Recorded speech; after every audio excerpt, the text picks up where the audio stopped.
விரைவில் சிக்கப்போகும் ராஜபக்ச கும்பல். ராஜபக்ச அரசாங்கத்தின் யுத்த குற்றவாளிகள் ஈழத்தமிழர்களுக்கு இழைத்த குற்றங்களுக்கு பொறுப்பு கூற செய்யப்படும் ஒரு நாளை நாங்கள் எதிர்பார்க்கிறோம் என கனடாவின் பிரம்டன் மேயர் பாட்ரிக் பிரவுன் தெரிவித்தார். முள்ளிவாய்க்கால் நினைவேந்தல் தினத்தை முன்னிட்டு நேற்று அவர் வெளியிட்டுள்ள அறிக்கையிலே மேற்கூறிய விடயம் தெரிவிக்கப்பட்டுள்ளது. படை வீரர்களுக்கு நன்றி செலுத்த முடியாத ஜனாதிபதி.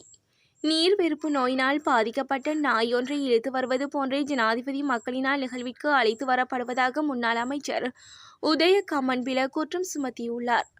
படை வீரர்களுக்கான நினைவஞ்சலி நிகழ்வு ஒன்றில் பங்கேற்ற போது அவர் இதனை தெரிவித்தார்.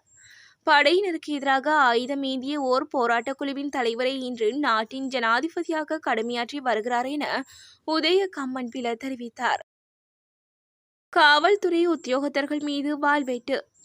போதைப்பொருள் கடத்தல் நடவடிக்கை தொடர்பான இரகசிய தகவலை தொடர்ந்து மாரப்பொலவில் உள்ள ஒரு வீட்டை சோதனையிட சென்ற வயங்கொடை காவல்துறை அதிகாரிகள் இருவரால் வாளால் தாக்கிவிட்டு தப்பி செல்ல முயன்ற தம்பதியினர் நேற்று கைது செய்யப்பட்டனர்.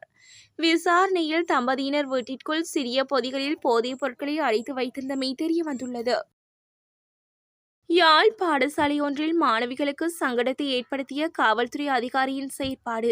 யாழ்ப்பாணம் மருதனார் மடத்தில் உள்ள பிரபல பாடசாலை ஒன்றில் பெண்களின் சுகாதார துவாய்க்கு விளம்பரம் செய்யும் நோக்கில் யாழ்ப்பாணம் மாவட்ட உதவி காவல்துறை அத்தியட்சரால் நிகழ்வு ஒன்று ஏற்பாடு செய்து கொடுத்தமை சர்ச்சையை ஏற்படுத்தியுள்ளது. மேலும் குறித்த உதவி காவல்துறை அத்தியட்சர் மாணவர்களுக்கான கருத்தரங்கு என கூறி கடந்த 15ஆம் தேதி மருதனார் மடத்தில் உள்ள பிரபல பாடசாலையில் பெண் மாணவர்களை ஒழுங்குபடுத்துமாறு கூறியிருந்தார். இந்நிலையில் அந்த நிகழ்வுக்கு செல்லுமாறு சுன்னாகம் காவல் நிலைய பொறுப்பதிகாரிகளுக்கும் அறிவித்தமை விசேட அம்சமாகும். விசாரணை குழுவில் முன்னிலையான தேசபந்து.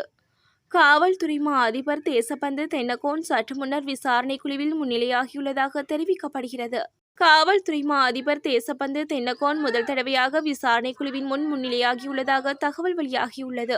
தேசபந்து தென்னகோனினால் மேற்கொள்ளப்பட்டதாக கூறப்படும் துர்நடத்தை மற்றும் பதவி தத்துவங்களை பாரதூரமான வகையில் துஷ்பிரயோகம் செய்தமை தொடர்பில் விசாரணை செய்து அதன் வெளிப்படுத்தல்களை அறிக்கையிடுவதாக விசாரணை குழு நியமிக்கப்பட்டுள்ளது.